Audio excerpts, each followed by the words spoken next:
How's it going, guys? I'm Al, and we're going to look at a Week 8 DraftKings first look lineup. We're going to take a look at all the players. We're going to go position by position. It is Monday morning at 10:25 on the West Coast. I have not spent a ton of time researching today. I have not spent a ton of time looking at exactly what everything's going to be for this weekend. This is a first look lineup. This is my first pass kind of going through all the salaries for Week 8. Obviously, news is going to change things as practice reports come out on Wednesday, Thursday, Friday, as inactives come out on Sunday morning. The slate could be way different. Some weeks, things don't change much. Other weeks, things change a ton. Last week, we had a midweek trade that changed everything, that provided, we knew that Hyde was somebody that we wanted to target going into last week at 4,700, but then we lose 1,100 going down to Chubb because Hyde was traded. And it changed the way that we could get basically everybody that we wanted in there into the lineup. So definitely use this as a tool, and then stay tuned as I provide a ton of other content throughout the week, both on my Twitch stream live. There's a link down below in the description you guys can click on to get over to Twitch. You can join our Discord. The link may not work down below. I will try to double check to see that it does. They keep making it expire when I've set it to a non-expiring link. I will double check to make sure that Discord link is there. We have some channels for the Twitch subs, for NBA, for MLB, for NFL, for every sport in there. And that's kind of where I hang out during the week and chat and drop in where I can. Full of like-minded people just like yourselves looking for better information on how to get better at daily fantasy and improve their process and become winning players. And some of them have done a really good job this year at that. Taking down some tournaments, 40K here, 35K there. It all adds up, and it's really one of the best ways that you can make yourself a better player. So jump in there. I appreciate all the support. We're about to crack 15,000 subscribers on YouTube, and it's Week 8. 15,000 subscribers was what I set for my goal by the end of NFL season. It's like, well, I'm at 4,000 before the season. Maybe I can get to 15,000 by the time the NFL season ends. So thanks to you guys and your support, clicking on these videos, we've gotten to my goal a lot faster. I have to reassign the goal. Maybe we can get to 25,000 by the end of this season. Either way, I appreciate y'all being here. Let's see if we can get over 2,000 likes on this video. Be sure if you're new, subscribe to the channel. I'd love to see you again, so click that notifications bell so you can find out anytime I post a new NBA or NFL video right here on this YouTube channel. So let's get to the first look lineup. You will notice that my lineup comes preloaded. I emailed DraftKings, and I want all of my lineups now to come with Todd Gurley first. So every lineup that I will make moving forward, as long as the Rams are on the slate, is going to have Todd Gurley. So, you know, that email to DraftKings really paid off. DraftKings did not do this. I clicked it myself. This is a disclaimer. DraftKings does nothing to my lineups. I make them all myself. So getting to quarterback, we typically look to pay down to find a cheap quarterback. But obviously, cover boy for this article is Patrick Mahomes. And you had better play Patrick Mahomes this week, at least in tournaments. If you can find the value to fit him into your cash game lineup,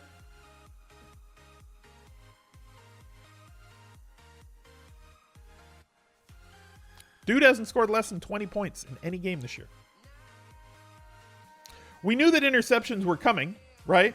It was impossible for a first-year starter to go through the season with the efficiency he was going and not, throw interceptions. We knew they were coming. He's had 5 in the last 3 games, and it's not stopping his fantasy performance at all. He's throwing multiple touchdowns in every game except the one against Jacksonville, where he ran for 1. Jacksonville, the toughest defense he's probably going to see. Denver, definitely not a tough defense by any stretch of the imagination this week. They're a little bit weak against running backs, weaker against running backs than they have been against the pass game.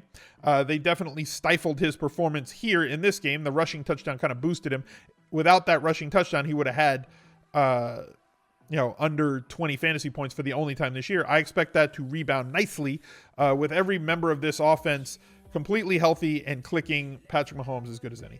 Aaron Rodgers, 6,400. When Aaron Rodgers was 6,300 earlier this year, I said he was way too cheap at 6,400 in one of the week's highest totaled games. Now, when I say that, usually there aren't that many games that have a game total of 50 plus points in sportsbooks.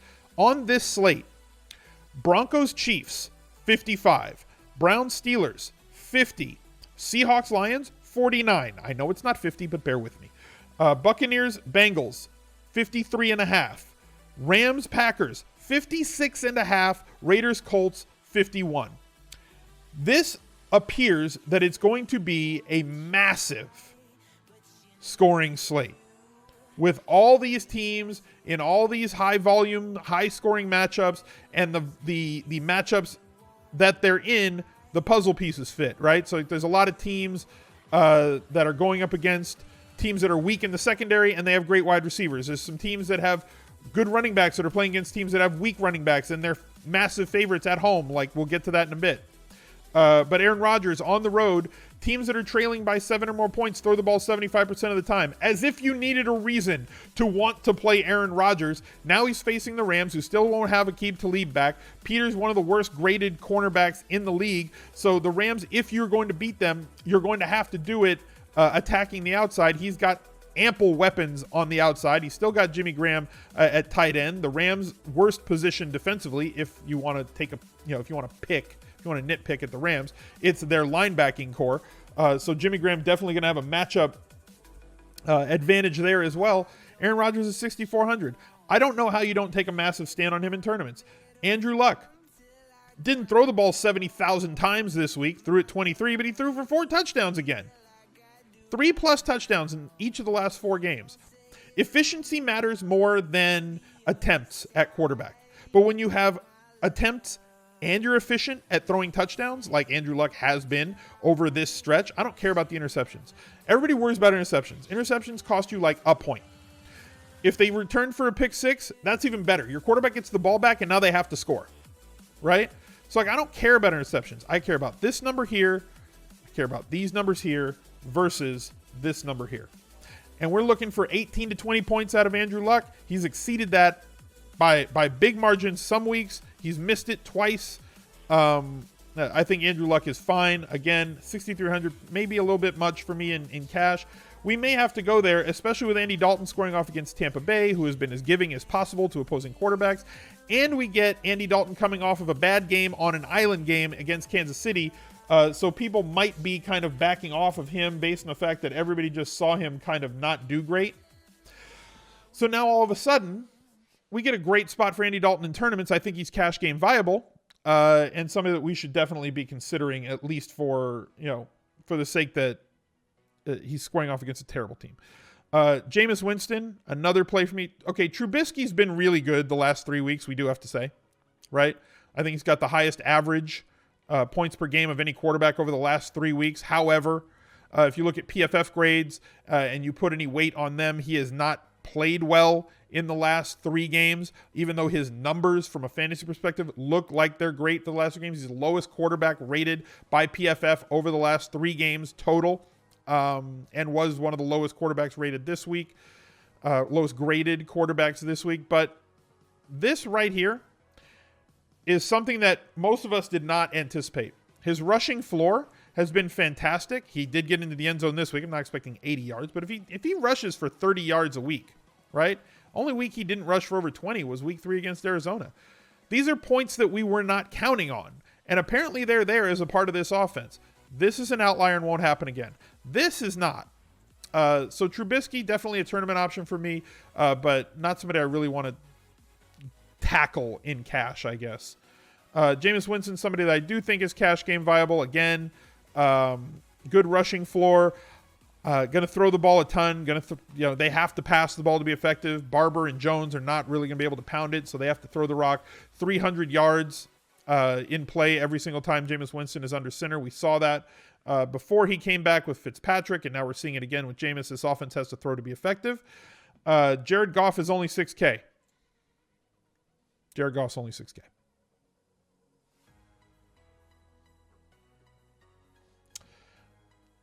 I may just go with Goff at 6K against Green Bay and just, I'm expecting multiple touchdowns from Goff. Green Bay, not the best defensive efficiency team in terms of stopping the pass. If Kupp is back, I think that this is an absolute lock. We don't know if he's going to be back or not. But it's, God. And then Cam's 5,800, but going up against Baltimore, probably not a spot. Baker Mayfield in Pittsburgh, 5,700. We could save there to get to Mayfield if you want. Don't see myself going much cheaper. I'll go with Mayfield because he's cheaper for now, but realize that Kupp is 6,000. Going to running back, as I said, Gurley already in the lineup. And I was asked by chat, why did you put him in flex? If he's a lock, why did you put him in flex? The reason I put Gurley in flex is because he's the latest playing game on the slate.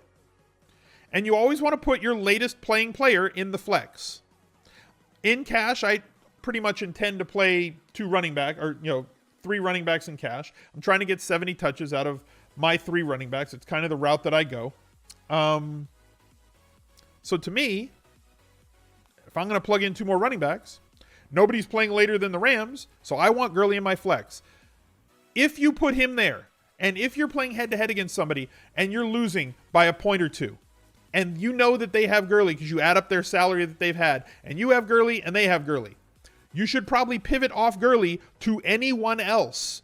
Otherwise, you will for sure lose that game, right? If they have a 2-point lead on you and you both have the same player, you can't catch up. Is Gurley a better play than anybody else at that time slot? Most definitely. Has a higher raw projection. But you know what? They have the higher score.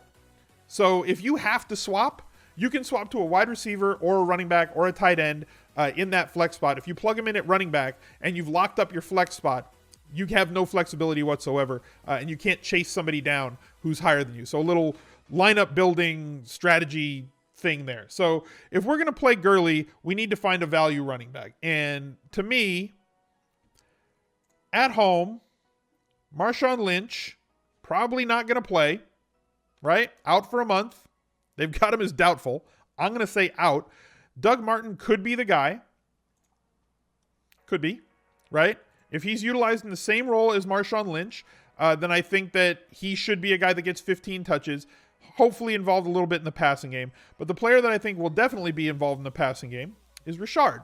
We've seen him utilized in this same role for the last few weeks. He's 4,200. He can break big plays. He can catch the ball, which is something that Indianapolis has allowed teams to do. You know he's not going to get a ton of carries on the ground. You know he's not going to get goal line. He has to get it through the air. If his carries bump up to like 5 a game and his targets stay right here, I think he's a fine place to start in PPR for a first look lineup, right? Is he where I'm going to end up on Sunday?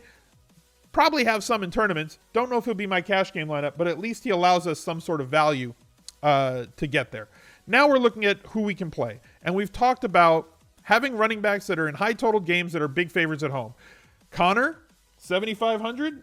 The Steelers are favored by 7, game total of 50. Joe Mixon, game total of 53.5. Bengals favored by 6. Kareem Hunt, game total of, where are they? Game total of 55. Chiefs favored by 9. To me, I'm going to rank these Hunt, then Connor, then Mixon. I like Hunt there personally. I think that he's the highest potential offense against a team that struggles against running backs.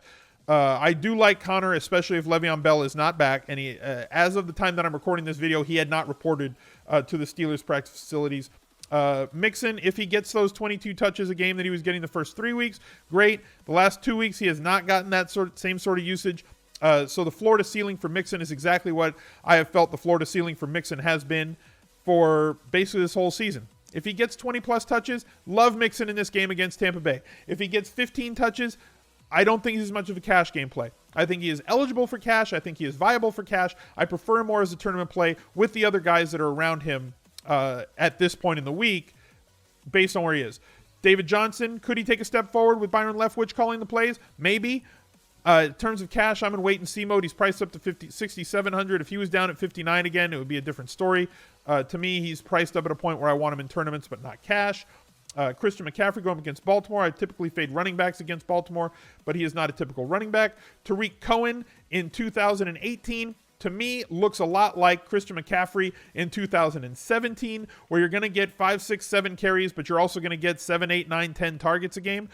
So if you liked Christian McCaffrey last year, then you should like Tariq Cohen this year. Again, a value look for me in cash. I think he's fringe cash gameplay, but more tournament option for me.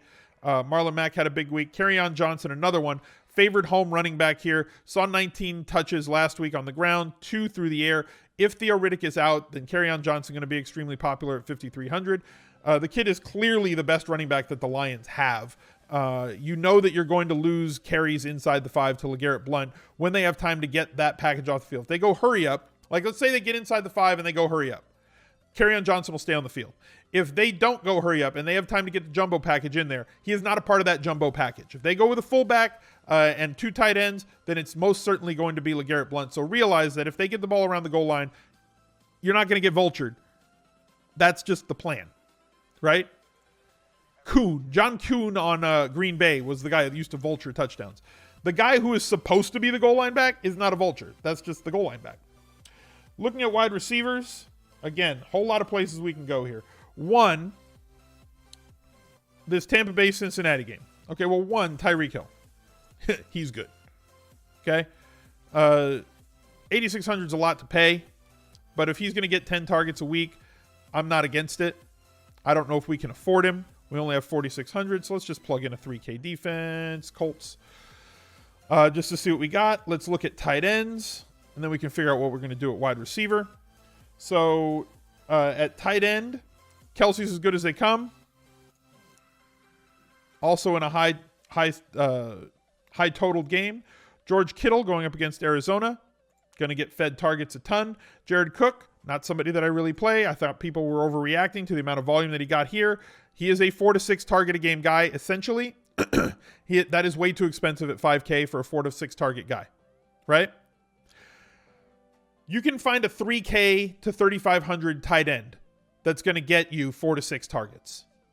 I'm not going to pay 5K for a tight end that's getting 4 to 6 targets, especially when you've got Trey Burton, 4 to 6 most games. Last week broke out with 11. Eric Ebron, 7, 15, 10, more than 4 to 6. Jimmy Graham, 4,700, 9 targets last week, 10 targets a week before. Why are we paying up for Jared Cook? Can somebody please explain that to me? That's a $3,500 tight end. It's a misprice, but in the wrong direction. So I'm not paying for him. David Njoku, the guy that we've been riding pretty much every single week, especially with Baker Mayfield back at quarterback. And since Baker Mayfield took over at quarterback, he hasn't scored less than double digits in fantasy points every single week. Now, his price has come up from 3,200 to 34, 38, 42, and now 46. If his targets remain in the 7+ range, which they kind of should, especially against Pittsburgh, who has been extremely giving against tight ends, I'm fine with Njoku again this week at 4,600. Trying to find somebody cheaper. Evan Ingram at 4,300 against Washington. I'm okay with that. O.J. Howard at 3,900. Again, as much as Jameis Winston targets his tight ends, O.J. Howard with a ridiculous average yards per catch and continues to get fed targets. I think he might end up being our first look guy. Uzoma, targets are going to range, guys. You could get 2, you could get 10. The problem is he's not that talented a tight end who gets schemed into things, but Tampa Bay is bad, so he might find his way into the end zone. I'd prefer if he was 32. He's 35. I'm not going to be that price sensitive, but I would probably rather have O.J. Howard there. Cleveland, we've talked about them. Used to be a flowchart team. They aren't as much anymore. Vance McDonald, to me, more of a tournament play. He's got a high ceiling with Ben at home and against Cleveland, with the defense that they play, but at the same time, he also has kind of a low floor, so you prefer him for tournaments. I'm going to go with O.J. Howard here at 3,900, which leaves us 5,400. We can afford 1 stud and probably going to need 2 value guys, right? We're going to afford 1 stud and we're going to need 2 value guys. So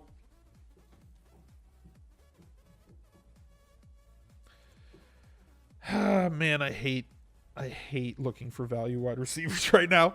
But we got to do it. So looking under 5K for a couple wide receivers. Demaryius Thomas against KC. Up and down. Sammy Watkins. Kind of up and down. MVS. You'd need 2 players to be out to make this worthwhile.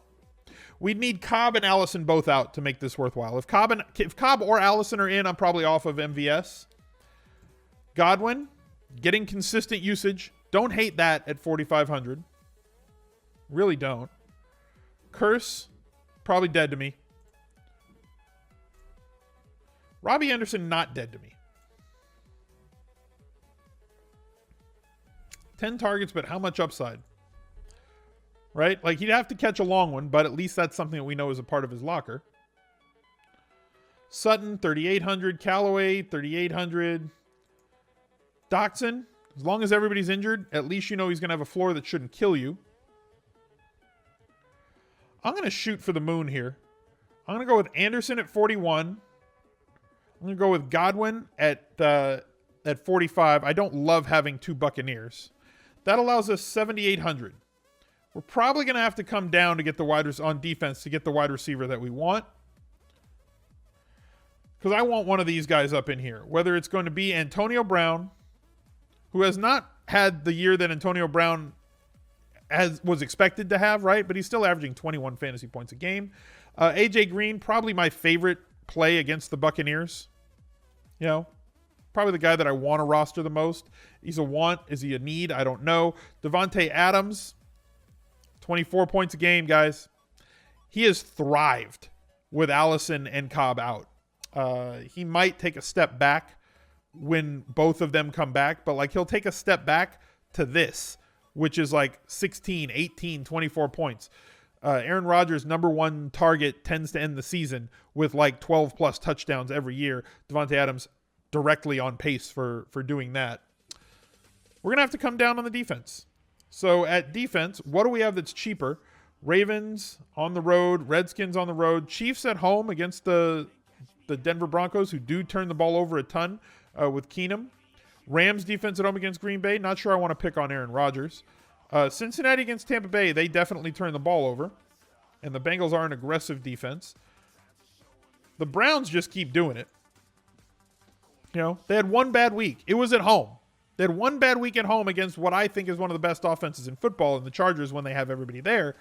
But again, at Tampa Bay, 4 sacks, 4 turnovers, and a safety. 14 fantasy points. Again, 3 weeks with double digits.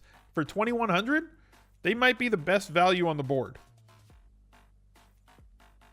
Who else can we find? Bengals at 25, I don't hate. And even if we're gonna have somebody on the Buccaneers, I don't love playing guys against the defense that I'm playing. They're just so up and down. Like, there's not really a great floor. And I think that this game's going to score just a ton of points. I do think they're in play. And it would just allow me to finish off the lineup. But I think that we can kind of just do that. As much as I don't think the Chiefs are a great defense, I think they can be opportunistic, especially when up really, really big in games. And Denver does acquiesce and throw a lot of turnovers. Throw a lot of interceptions from their quarterback. That allows us to get AJ Green into this lineup. So I don't hate this, guys. Baker Mayfield, Richard, Hunt, Anderson going for the deep ball. Godwin, big usage inside the red zone. Same with O.J. Howard. AJ Green, Todd Gurley, and Chiefs defense. That's going to be my first look for Week 8. Appreciate y'all being here. Make sure that you focus on high-scoring teams, running backs at home that are massively favored. We have all those things on the slate this week. There's a lot of ways to go, and that information is going to change by the time the weekend gets here. So be sure to go check out my stream schedule. It's down below. It's the pinned comment. The stream schedule is posted right there for you to check out. You can join us on Twitch live. You can join the Discord as well and get involved in the conversation every single day. Make sure you subscribe to the channel. Here's another video for you guys to check out. I'm Al, and I'll catch you guys later. Bye.